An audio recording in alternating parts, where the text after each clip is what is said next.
बिल्कुल ठीक होगी। जैसा कि मैंने आप लोगों को कहा था कि हम लोग अपनी मैथ और साइंस की क्लास स्टार्ट करेंगे और मैंने सोचा कि हम थोड़ा सा बेसिक कर ले।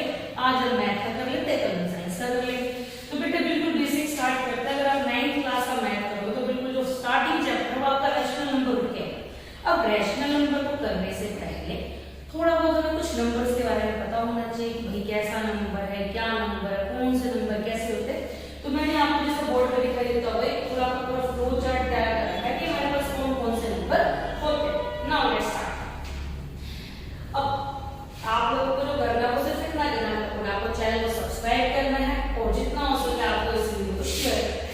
देखो सबसे पहले बात करते हैं नेचुरल नंबर। तो कहते हैं जो हमारा नेचुरल नंबर होता है वो बिल्कुल स्टार्टिंग से नंबर होता है 1 2 3 4 5 6 7 8 अब कुछ जहां तक नंबर जा सकता है they all are the natural number.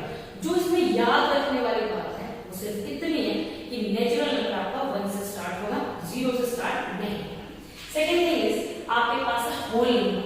आपको जो होल नंबर है वो याद करना है कि होल नंबर आपका 0 से स्टार्ट होता है, फिर 1 2 3 4 आपको जो भी आगे तक जा रहा है। यानी नेचुरल नंबर और होल नंबर में जो मेन डिफरेंस है वो ये है कि जो आपका नेचुरल नंबर है वो आपका 1 से स्टार्ट होगा, जो आपका होल नंबर है वो 0 1 2 इस तरह से स्टार्ट होगा। ओके, फिर यहाँ पर एक अगला जो हम नंबर पढ़ रहे थे इज योर इंटीजर। सो मैंने आप लोगों को ध्यान आपको दिखाई देता होगा तो इंटीजर्स में मैंने यहाँ पे नेगेटिव नंबर भी लिख रखा है, 0 भी लिख रखा है, फिर पॉजिटिव नंबर भी लिख रखा है।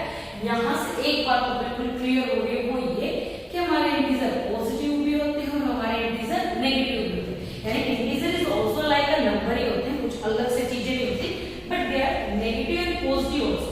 यानी जो इंटीजर जिनके आगे कोई नेगेटिव साइन नहीं लगा हुआ है 1 2 3 4 5 6 आप सोच चले जा रहे हैं that is your positive integers. लेकिन जब हम 0 से इस साइड आएंगे यानी जो आपकी नेगेटिव में वैल्यू चल रही है, नेगेटिव मतलब -1 -2 -3 -4 मतलब जो सारी माइनस की वैल्यू देंगी तो आपका इंटीजर जो है वो नेगेटिव हो जाएगा। तो यहाँ पे हमने तीन चीजें पढ़ी। फर्स्ट पढ़ी हमने नेचुरल नंबर, सेकंड पढ़ी होल नंबर एंड थर्ड पढ़ी हमने इंटीजर्स। ओके, नाउ यहाँ पे और जो अगर फोर्थ पॉइंट दे रखा है वो है हमारा प्राइम नंबर।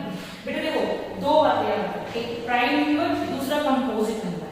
प्राइम नंबर वो नंबर होता है जो या तो 1 के टेबल में आ रहा है या फिर खुद के टेबल में आ रहा है। बच्चे बड़े कंफ्यूज होते हैं प्राइम नंबर क्या होता है। अरे भाई कुछ भी कंफ्यूजन की बात है ही नहीं। प्राइम नंबर आपके पास दो नंबर होते हैं, आपको दो बातें याद रखनी, या तो आपको 1 के टेबल में आ रहा है या फिर वो आपको खुद के टेबल में आ रहा है। इसके सिवा आपको कोई बात याद नहीं रखनी। सिर्फ कौन सी दो बातें याद रखनी है, या तो 1 के टेबल में आएगा या फिर खुद के टेबल में आएगा।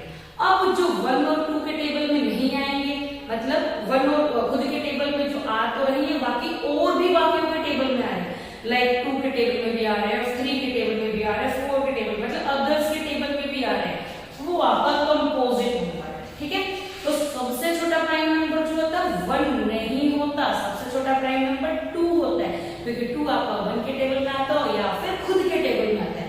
तो बड़ी आसान सी बात थी, एक होता है प्राइम नंबर, दूसरा होता है कंपोजिट नंबर।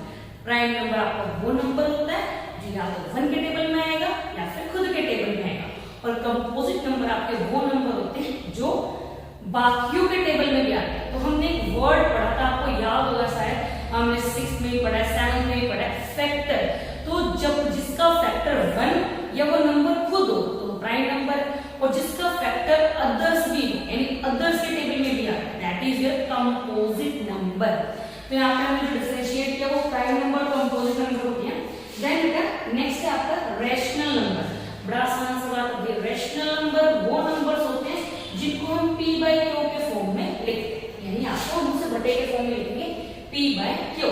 लेकिन जो याद रखने वाली बात है वो ये नहीं आपको फ्रैक्शन में लिखना है p/q, लेकिन जो बहुत जरूरी बात है वो ये कि आपका जो